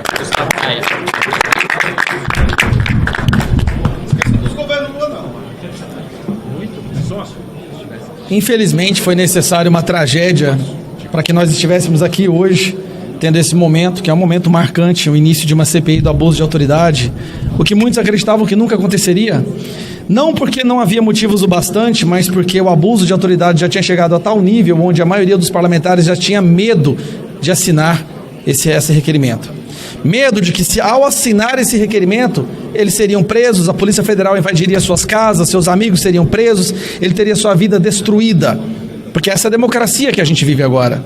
Essa é a tal democracia relativa que o Lula fala, ou talvez a democracia entre aspas, que até mesmo a imprensa, que uma parte sã, já está acordando para o fato de terem construído esse monstro que vem destruir a nossa nação. Então, muitos falaram aqui do Clezão, eu acho que eu vou fazer uma rápida linha do tempo, um resumo dos eventos ou dos principais eventos que nos levaram a esse momento de agora.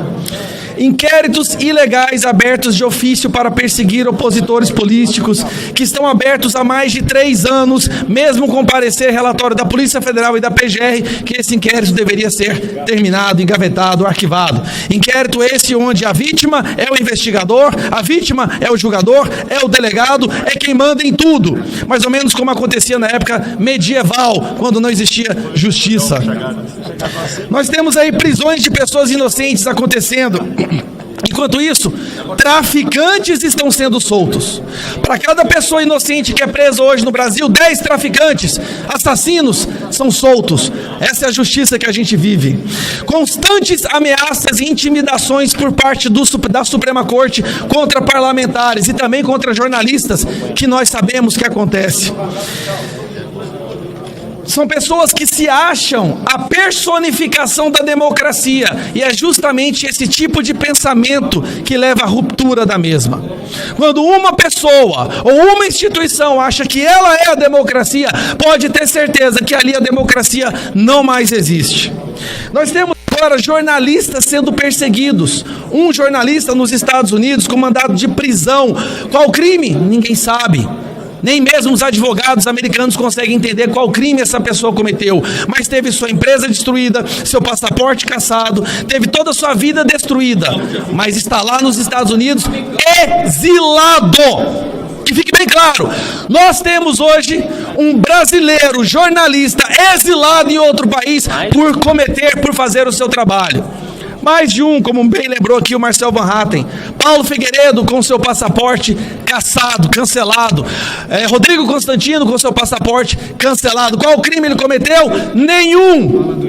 Apenas falar a verdade. E eu, como eu estava falando, o Alan dos Santos, que lá no início tentou avisar que se algo não fosse feito, nós chegaríamos nessa realidade que nós estamos hoje. Mas muitos não ouviram. Muitos disseram que ele estava exagerando, pois agora é isso que nós estamos vivendo. Nós temos aí a resolução do fim do mundo, onde uma pessoa com uma caneta poderia decidir qual conteúdo poderia ser publicado ou não no período da campanha e mandar que fosse deletado imediatamente. E quando vocês da imprensa pediram uma explicação sobre isso, ele humilhou cada um de vocês e simplesmente não respondeu. Para continuar e chegando agora na conclusão, monitoramento por parte da nossa Justiça Superior de dezenas de milhares de pessoas no WhatsApp. Vocês sabiam que isso acontece? Eles têm uma empresa que monitoram 40 mil grupos do WhatsApp hoje no Brasil. Senhorinhas do Zap, em grupo de crochê, estão abandonando os grupos do WhatsApp porque têm medo de serem presas por um emoji. Mas a democracia venceu. O amor venceu. E para concluir, tem muitas outras aqui, mas eu vou abrir espaço para os meus colegas, tem muitos outros. Hoje, os senhores da imprensa que estão aqui agora reportando esse fato, saibam de uma coisa. O grupo do espectro político que vai agir e se sacrificar para salvar o emprego de vocês é justamente nós, as pessoas que vocês mais atacam. Aqueles que vocês falam que são antidemocráticos, que são golpistas, que são fascistas. Hoje ficou provado que é o lado de lá que quer cercear a liberdade de expressão, que quer cercear a liberdade jornalística de vocês. Hoje vocês podem responder inquéritos por entrevistar alguém. Mas não foi o Bolsonaro, não foi Novo, o PL que impôs isso não. Foi o pessoal que vocês tanto admiram, que vocês tanto batem palma quando eles mandam prender um deputado por suas palavras, que vocês tanto enaltecem quando prendem uma senhorinha porque ajoelhou com a Bíblia na mão. E vai depender de nós para que vocês também não caiam nesse calabouço da censura.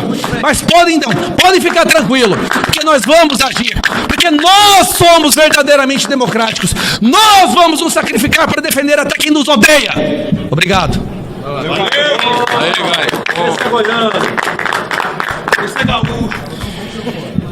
Muito bom. Paz e bem a todos vocês. Eu quero parabenizar esses grandes brasileiros que aqui estão, os deputados federais que assinaram essa CPI do abuso de autoridade. É um presente que é dado hoje para o Brasil por vocês. Um presente que o Senado não conseguiu dar. Nós tentamos, mas falhamos. E vocês, deputados federais, conseguiram abrir uma porta de luz no meio das trevas, no meio das sombras que hoje vive mergulhado o nosso amado Brasil. Eu estou aqui apenas para parabenizar, porque eu tenho viajado, Marcel, eu tenho viajado com alguns colegas aqui, tanto deputados como senadores, pelo mundo. Você foi comigo, outros também. Já fomos em Nova York, lá no escritório do Brasil na ONU. Já fomos na OEA, lá em Washington. Já fomos em Lisboa. Já fomos em Buenos Aires, em eventos de liberdade e democracia, denunciar o vilipêndio que está acontecendo no Brasil em relação aos direitos humanos. Você pode chamar que no Brasil tem tudo. Tem tudo. Não diga que o Brasil tem democracia, porque hoje o Brasil não tem democracia. E esse passo que essa casa dá, enfrentando abusos, palavra perfeita da CPI, abusos dia após dia do Supremo Tribunal Federal, que se acha são os donos do poder, se acham donos do Brasil, e não são. Nós aqui fomos eleitos diretamente pela população para representá-los. E o que a gente está vendo é um desrespeito a nós parlamentares, a você brasileiro que nos trouxe aqui. Então, para finalizar, quero apenas deixar meu sentimento como cidadão de gratidão a essa conquista. O Senado começa a se levantar também, é outra boa notícia para o Brasil. As decisões, fim das decisões monocráticas foi uma grande vitória, apertado, mas nós conseguimos dar, já está aqui também na Câmara dos Deputados, e temos outras vitórias para dar para o Brasil, porque a luz já começa a raiar. Parabéns a todos. Valeu, senador. Boa tarde a todos. Deputado Marcel, que nos lidera nesse tema. E eu me lembro muito bem, Marcel, do orgulho que eu tenho, Vossa Excelência chegando aqui no mandato passado, e já com a coragem de fazer o enfrentamento quando se apresentou para disputar a presidência da Casa da Mesa. Jovem, atuante, tinha um histórico parlamentar brilhante no seu estado. E que orgulho para o parlamento brasileiro e para os brasileiros ter hoje na liderança desse tema, ladeado para os nobres colegas parlamentares. E eu brincava com o Marcel aqui, já sou veterano dessa equipe aqui por estar no terceiro mandato. E tive a oportunidade de participar do processo de impeachment da Dilma, do processo de afastamento e cassação do Cunha, das duas denúncias do Temer, tantos processos aqui na casa que vai amadurecendo, construindo a cada dia. Naturalmente, na última agenda agora, também fui membro da comissão parlamentar da investigação dos atos do dia 8. Todas essas participações, com certeza, me consolidaram, me amadureceram, me ensinaram muito aqui na casa. Por isso, já usando da minha experiência do terceiro mandato, dizer que essa CPI talvez seja a mais importante que eu acompanhei nas instalações já no meu terceiro mandato. Porque ela faz um debate subindo o nível da régua. Ela faz um debate grande, um debate importante. E o resultado dela, efetivamente, não é punição pura e simplesmente de um acusado, de denunciado, de um puro e simples ato. Mas ela vai ter impacto em todo o ordenamento, na organização da sociedade brasileira. Vai ter um impacto no emprego, na renda, na vida das pessoas. Vai ter um impacto na disciplina, na confiabilidade, nas regras desse país, tão importante para o crescimento econômico. E ela vai restabelecer, com certeza, a partir da sua construção, essa igualdade e paridade realmente entre os poderes. Há muito tempo, de forma lenta e caudalosa, e às vezes vagarosa, nós vamos percebendo que tem sempre um certo massacre de quem não disputa eleição, de quem não tem ir para a rua, e principalmente de quem nem o concurso passou. O Supremo, e eu volto aqui lá no impeachment da presidente Dilma, quando o Lewandowski, sentado na mesa do Senado, presidindo a sessão do Senado, rasgou a Constituição. E nós ficamos de joelho, porque lá ele manteve os direitos políticos da Dilma. Ali o Supremo dava um sinal claro, que não respeitava a Constituição e que tinha, sim, um movimento orquestrado de poder para que pudesse dominar o país, sabe lá os interesses de quem. E, naturalmente, agora essa CPI, que tinha assinaturas coletadas ainda na legislatura passada, mas que nessa legislatura foi se consolidando, um longo caminho a ser percorrido. Deputado Marcel e caros colegas parlamentares, não é fácil, porque pressionam os prefeitos que têm alianças com os nossos parlamentares. Os empresários, que nós temos ligações do dia a dia no mundo do trabalho, no mundo das relações econômicas, das relações parlamentares, pressionam as classes empresariais. Porque o Supremo, naturalmente, em algum momento, pode ser, desde a questão trabalhista, tributária, até mesmo judiciária, sabe que pode ter uma sanção por estar sendo questionado o seu poder. Eu tenho orgulho de ter sido um dos primeiros parlamentares a ter assinado, a ter me colocado à disposição desses, me permitem, esses jovens parlamentares que têm inspirado essa casa a cada dia mais para dizer que a esperança, sim, a esperança está aqui. A esperança realmente num parlamento brasileiro que tem coragem, tem ousadia e tem liberdade e autonomia do seu mandato e coragem, como disse a Bia Kiss aqui, para fazer o enfrentamento e realmente se posicionar diante disso, que é um alerta para todos os brasileiros. Ou façamos esse enfrentamento agora, ou curamos essa doença grave, essa virose brava, esse vírus bravo que está aí instalado no prédio ao lado, ou eliminamos esse vírus, expurgamos esse vírus, ou vai contaminar toda a sociedade, nós estaremos de joelhos, as nossas vidas pessoais, as nossas famílias, os nossos negócios, enfim, a política brasileira. Com certeza agora temos um trabalho árduo, que é o convencimento no plenário da Câmara dos Deputados, para que o presidente Arthur Lira possa instalar essa CPI e permitir que façamos esse debate tão importante e rico, que vai ser o sinal da liberdade para os brasileiros. Eu faço um apelo aqui ao presidente Lira que receba esses parlamentares e que possa permitir no mais breve possível a instalação dessa CPI para que tenhamos liberdade do debate e, com certeza, a fruto da sua construção vai marcar a história da democracia desse país. Senhoras e senhores, uma boa noite.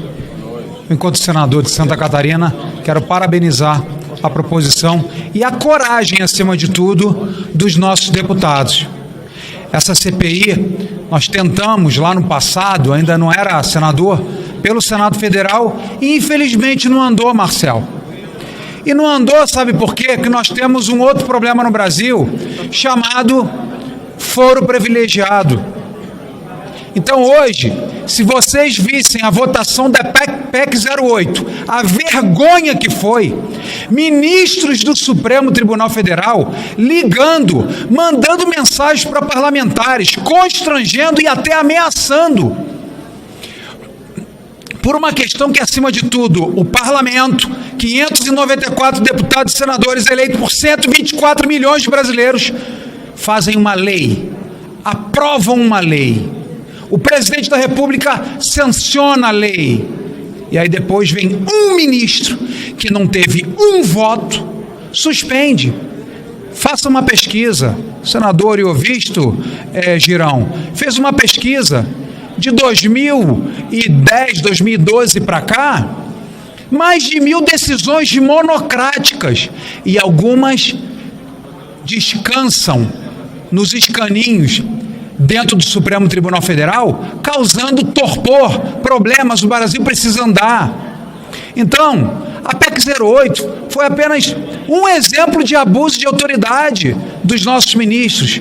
Um segundo problema de abuso de autoridade, eles ignoram solenemente a Procuradoria da República. Ignoram. Abrem processos de ofício sem serem provocados. Não dão ninguém o direito a instâncias recursais, não deixam advogados ter o acesso ao que seus clientes estão sendo acusados. Se isso não for abuso de autoridade, o que é? E por fim, senhoras e senhores, a imprensa, vocês viram a decisão de ontem? Nós somos abordados o tempo todo aqui, no plenário, no Senado, na Câmara, para dar entrevista para vocês. Se amanhã eu dou uma entrevista para vocês e falo uma coisa que desagrada os donos da verdade, vocês serão punidos. O próximo passo é prendê-los e o próximo passo é fechar os editoriais de vocês. Então, quero parabenizar a Câmara dos Deputados e faço coro com os deputados um pedido para o presidente Arthur Lira. Presidente Arthur Lira, respeite essa lista, por favor, um apelo que eu lhe faço. Respeite essa lista de assinaturas, os quais devia ter dezenas de assinaturas a mais, mas por medo, por terem processos no TSE ou no Supremo, não puderam assinar. Então eu faço um apelo para o presidente Arthur Lira: respeite a quantidade que foi conseguida de assinaturas e abra com urgência a CPI do abuso de autoridade. Não é pelo senhor, não é em respeito ao Supremo, mas é em respeito, acima de tudo, ao Brasil e aos brasileiros. Muito obrigado. Valeu, senador.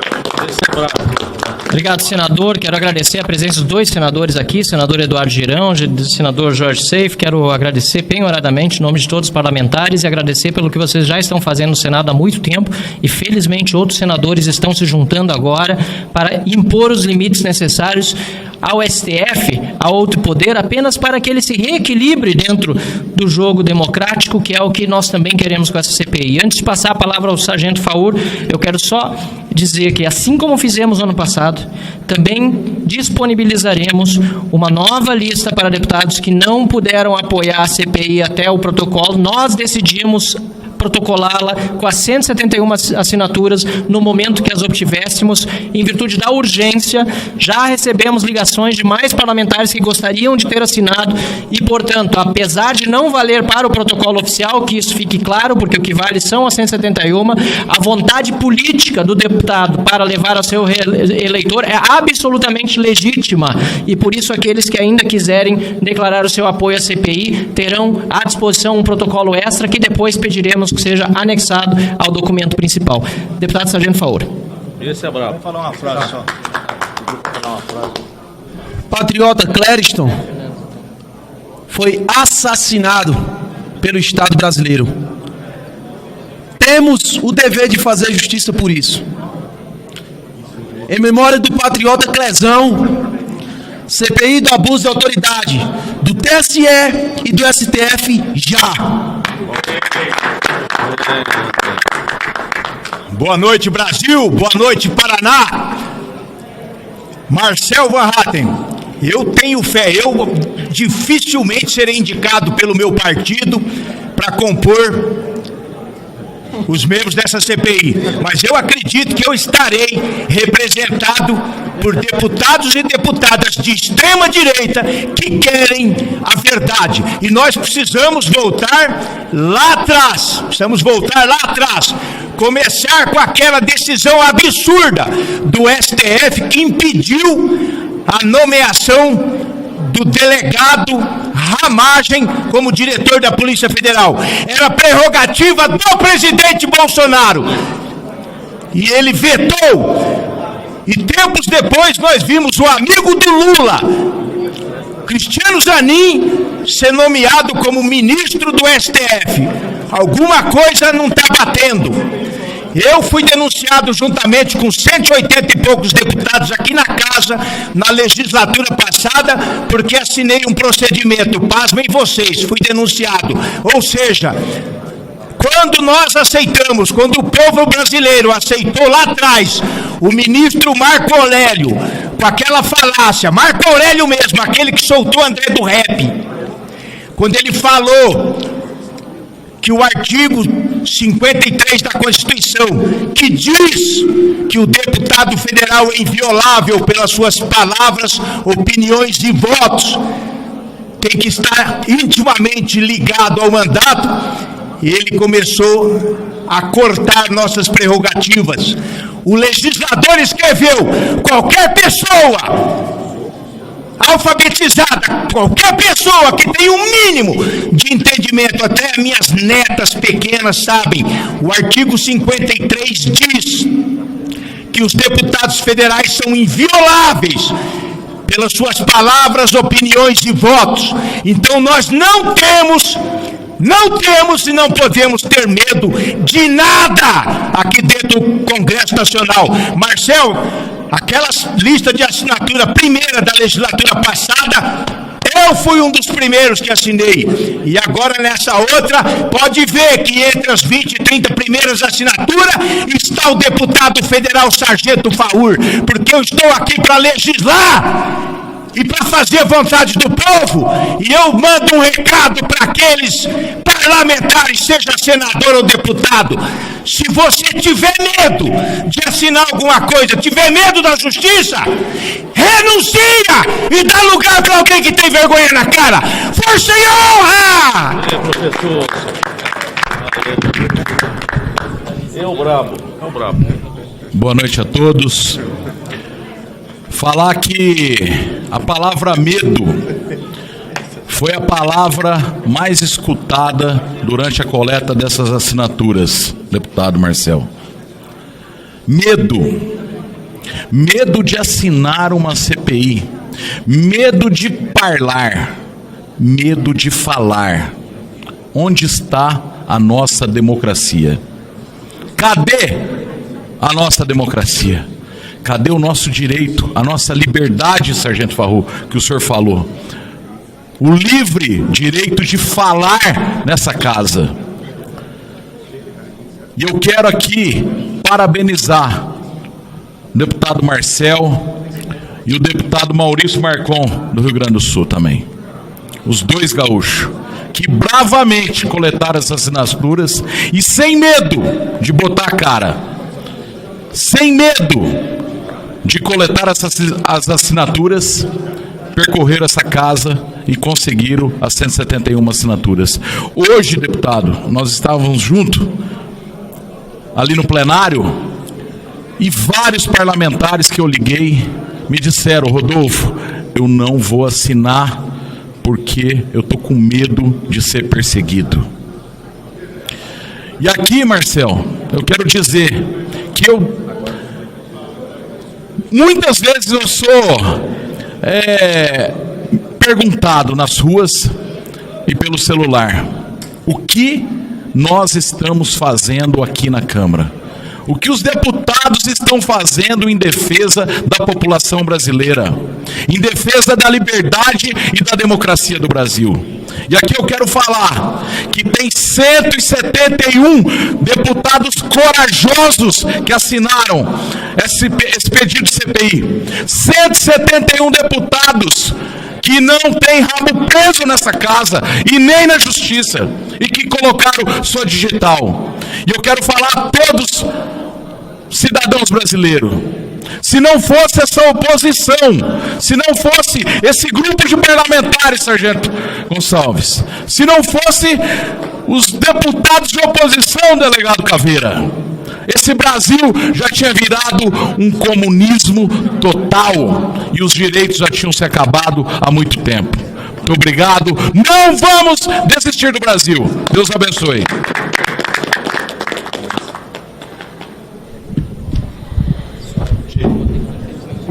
Delegado Caveira, deputado federal pelo PL do Pará. Todos nós estamos observando no Brasil que a Constituição Federal está sendo rasgada há tempos. Ministros que se acham semideuses, ministros que querem fazer uma Constituição cada um. Prenderam mais de 1.000 pessoas no dia 8 de janeiro, de forma totalmente irregular e descabida. Estão condenando pais de famílias, patriotas, condenando senhoras que andam com Bíblia na mão, com bandeira do Brasil, verdadeiras donas de casa que querem e queriam apenas se manifestar. Enquanto isso, liberam políticos vagabundos, corruptos e covardes, com dinheiro na cueca, e vários outros deputados e senadores que deveriam amargar na cadeia estão andando aí livremente pelo Brasil. Quero citar Sérgio Cabral, condenado a mais de 400 anos de cadeia, que sequer está usando uma tornozeleira eletrônica. Enquanto Aqui, nesta Casa de Leis, tinha um deputado federal que até agora há pouco estava obrigado a usar a tornozeleira eletrônica. Abusos de autoridade há vários. E aí me pergunto, senadores vieram aqui, parabenizaram 171 deputados corajosos. Tá bom, muito obrigado. Exigiram ainda que o senhor Lira colocasse imediatamente a CPI para funcionar. E eu quero fazer uma exigência aqui também.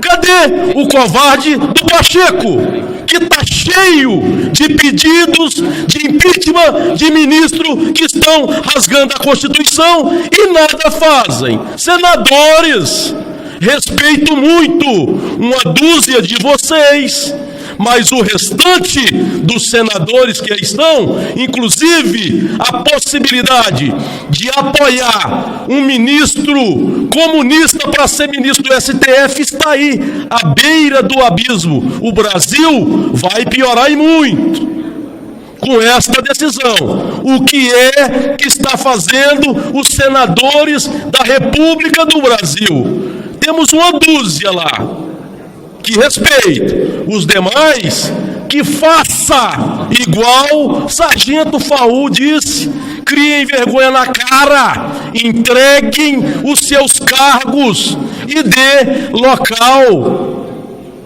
para aqueles que têm a coragem de fazer o que a Constituição determina. Renunciem, senadores, não venham aqui cobrar da Câmara de Deputados, não. Abram a voz nos microfones aí na tribuna, pedindo e exigindo que o impeachment de ministros do STF seja apostado, mesmo que não vá aprovar, mas que seja apostado, para a gente ver quem são os covardes, os canalhas e quem são os verdadeiros patriotas defensores do Brasil. Contem comigo. Força e honra! Boa! Aê, Caveira! Boa noite, Brasil. Boa noite, Paraná. Eu sou deputado federal do PSD, assim como o Sargento Faul, e assinei essa proposta de CPI do deputado federal Marcel von Hatter, esse gaúcho que tem feito muito pelo país com as suas posições. E 171 deputados aqui deram sua assinatura para que ela ocorresse. Eu espero agora que o nosso presidente Arthur Lira realmente implante esta CPI, porque o abuso de autoridade tem acontecido de uma maneira absurda, não só usando o Estado para perseguir seus oponentes, mandando a Polícia Federal na casa de quem não tem foro privilegiado, tomando decisões ilegais, mandando gente presa, não dando acesso a processo para os seus advogados, fazendo política. A Suprema Corte hoje, que é a maior instância da justiça do Brasil, infelizmente, toda hora comete abuso de autoridades. Eu tenho coletado, Marcel von Hatter, assinaturas para uma PEC, proposta de emenda da Constituição, que prevê que a Câmara ou o Senado possam individualmente sustar decisões do Supremo, ser um equilíbrio entre poderes. E tenho escutado a mesma coisa que você escutou na sua peregrinação para conseguir assinaturas. Muitos deputados têm medo de assinar qualquer coisa que se refira à Suprema Corte, por perseguições, por terem processos que daí vão para a pauta. Ou seja, hoje existe literalmente um estado alterado das coisas, perseguições e medo. Um deputado federal não podia ter medo de querer uma investigação, de querer uma nova lei para o país. Ou seja, o abuso de autoridade e as perseguições pela Suprema Corte, infelizmente, por parte de vários ministros, tem acontecido. E se a gente implantar essa CPI, que o governo não tome conta dela, como tomou conta da CPI do Atos do dia 8 de janeiro. Porque realmente tem muita coisa errada para ser investigada. Parabéns e estamos juntos nessa briga. Um abraço, pessoal. Tem alguém? Posso? Posso? Bem, é difícil não ser repetitivo depois de tantas falas, mas eu quero aqui começar parabenizando o trabalho do deputado Marcel Van Hatten, gaúcho assim como eu, e também parabenizar a coragem de 171 parlamentares que assinaram a CPI do abuso de autoridade. Hoje à tarde, Marcel, eu acompanhando a sessão, via um deputado da esquerda tentando colocar uma narrativa de que nós da direita, em alguns momentos, defendemos fechar o Supremo. E a partir desta fala dele, eu quero dizer para os jornalistas que estão aqui e para quem está nos ouvindo, de que essa CPI não é contra a Suprema Corte. É justamente ao contrário. Essa CPI visa salvar o Supremo Tribunal Federal de ministros que vêm cometendo abusos e militância partidária, ministros que há muito tempo não estão mais a serviço da Constituição, não estão mais a serviço da população, ministros que trocaram a toga preta pela toga vermelha e hoje servem somente ao Estatuto da Esquerda. Eu acredito, deputados, que essa CPI é uma das mais importantes da história desse parlamento, porque antes dela, o rumo que vem tomando o nosso país é em direção à ditadura. E eu acredito plenamente que a partir do trabalho sério dessa CPI, nós vamos poder voltar a bater no peito e dizer que no Brasil nós vivemos a democracia. Valeu, um abraço. Parabéns demais, cara. Valeu. Mais alguém quer falar? Vai lá. Só para finalizar, Marcel Van Hatten, primeiramente prestar minha continência ao senhor, ao Maurício Marcon, a todos os demais, Sargento Faú, como me sinto honrado, orgulhoso de poder fazer parte desse momento da história e estar ao lado dos senhores, nessa trincheira, combatendo em defesa do Brasil, em defesa de valores tão importantes da nossa liberdade. Se o povo brasileiro soubesse a importância, o valor da nossa liberdade. Se o povo brasileiro soubesse. Se o nosso povo lá do Nordeste soubesse que a nossa liberdade é tão importante quanto ou mais do que aquele poço cavado lá no seu terreno, do que aquele sacolão distribuído, mesmo aqueles famintos. Mas se um dia você perder de vez a sua liberdade, você não poderá nem cobrar esse sacolão ou esse poço no seu quintal.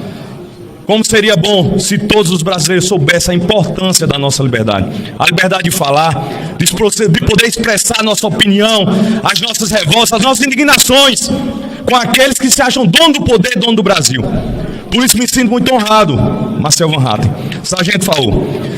Marcel, eu combati 19 anos, 18 anos numa viatura de polícia. E o que eu mais pedi a Deus era para que eu não cometesse uma injustiça, Sargento Faú.